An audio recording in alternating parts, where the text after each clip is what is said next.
ಭಾಗ 1 ಅಪ್ರತೀಕ್ಷಿತ ಬೆಳಗ್ಗೆ. ಬೆಂಗಳೂರು ನಗರದ ಮಧ್ಯಭಾಗದಲ್ಲಿ ನಿಂತಿದ್ದ ಒಂದು ಐಷಾರಾಮಿ ಅಪಾರ್ಟ್ಮೆಂಟ್, ಸ್ಕೈ ಹೈಟ್ಸ್ ರೆಸಿಡೆನ್ಸಿ. ಆ ಕಟ್ಟಡದಲ್ಲಿ ವಾಸಿಸುವವರು ಎಲ್ಲರೂ ದೊಡ್ಡ ಉದ್ಯಮಿಗಳು, ಐಟಿ ಕಂಪನಿಗಳ ಉದ್ಯೋಗಿಗಳು ಮತ್ತು ಶ್ರೀಮಂತ ಕುಟುಂಬಗಳು. ಒಂದು ಸಾಮಾನ್ಯ ಬೆಳಗ್ಗೆ. ಸಮಯ ಸುಮಾರು ಬೆಳಗ್ಗೆ 7:15. ಅಪಾರ್ಟ್ಮೆಂಟ್ನ ಕ್ಲೀನಿಂಗ್ ಸ್ಟಾಫ್ ಆಗಿದ್ದ ರಾಮು ತನ್ನ ದಿನದ ಕೆಲಸ ಶುರು ಮಾಡುತ್ತಿದ್ದ. ಅವನು ಲಿಫ್ಟ್ ಹತ್ತಿರದ ಫ್ಲೋರ್ ಕ್ಲೀನ್ ಮಾಡುತ್ತಿದ್ದಾಗ ಒಂದು ವಿಚಿತ್ರ ಸಂಗತಿ ಗಮನಕ್ಕೆ ಬಂತು. ಲಿಫ್ಟ್ ಡೋರ್ ಅರ್ಧವಾಗಿ ತೆರೆದಿತ್ತು. ಯಾರ್ ಲಿಫ್ಟ್ ಹೀಗ್ಬಿಟ್ಟು ಹೋಗ್ತಾರೆ ಎಂದು ರಾಮು ಮುಗುಳ್ನಕ್ಕ.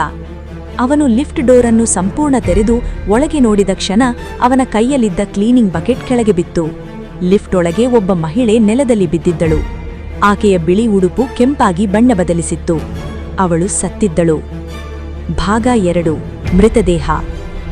ಅವಳು ನಂದಿತಾ ರಾವ್. ಅವಳು ಆ ಅಪಾರ್ಟ್ಮೆಂಟ್ನ 14ನೇ ಮಹಡಿಯಲ್ಲಿ ವಾಸಿಸುತ್ತಿದ್ದಳು. ಅವಳು ಒಂದು ದೊಡ್ಡ ಐಟಿ ಕಂಪನಿಯಲ್ಲಿ ಹ್ಯೂಮನ್ ರಿಸೋರ್ಸ್ ಮ್ಯಾನೇಜರ್ ಆಗಿದ್ದಳು.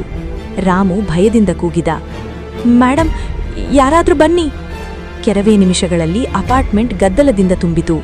ಪೊಲೀಸ್ಗೆ ಮಾಹಿತಿ ನೀಡಲಾಯಿತು. ಸ್ವಲ್ಪ ಸಮಯದಲ್ಲಿ ಇನ್ಸ್ಪೆಕ್ಟರ್ ಅರವಿಂದ್ ಸ್ಥಳಕ್ಕೆ ಬಂದರು. ಅವರು ಬಹಳ ಅನುಭವ ಹೊಂದಿದ ಕ್ರೈಮ್ ಆಫೀಸರ್.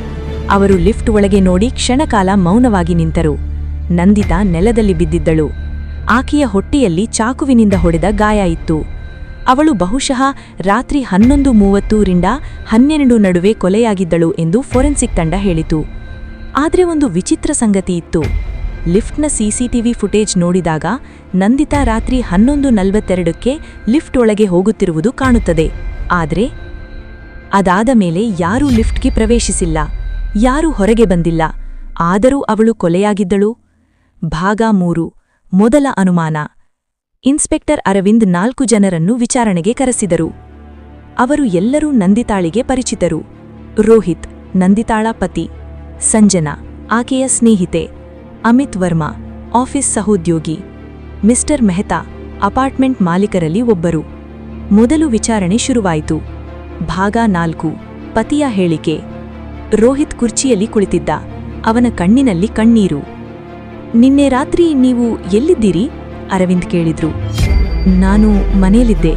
ನಂದಿತಾ ತಡವಾಗಿ ಬರ್ತೇನೆ ಅಂತ ಹೇಳಿದ್ಲು. ಎಷ್ಟು ಗಂಟೆಗ? ಸುಮಾರು 11:30.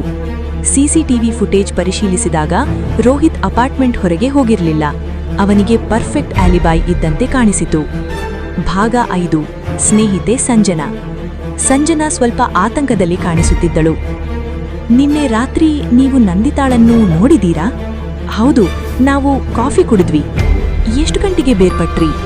ಸುಮಾರು 11. ಆದರೆ ಸಿಸಿಟಿವಿ ಬೇರೆ ಕಥೆ ಹೇಳಿತು. ಸಂಜನಾ ಅಪಾರ್ಟ್ಮೆಂಟ್ಗೆ 11:50ಕ್ಕೆ ಬಂದಿದ್ದಳು. ಅವಳು ಸುಳ್ಳು ಹೇಳುತ್ತಿದ್ದಳು. ಅರವಿಂದ್ ಕಣ್ಣು ಚಿಕ್ಕದಾಗಿ ಮಾಡಿದ. ನೀವು ಯಾಕೆ ಸುಳ್ಳು ಹೇಳಿದ್ರಿ? ಸಂಜನಾ ಮೌನವಾಗಿದ್ದಳು.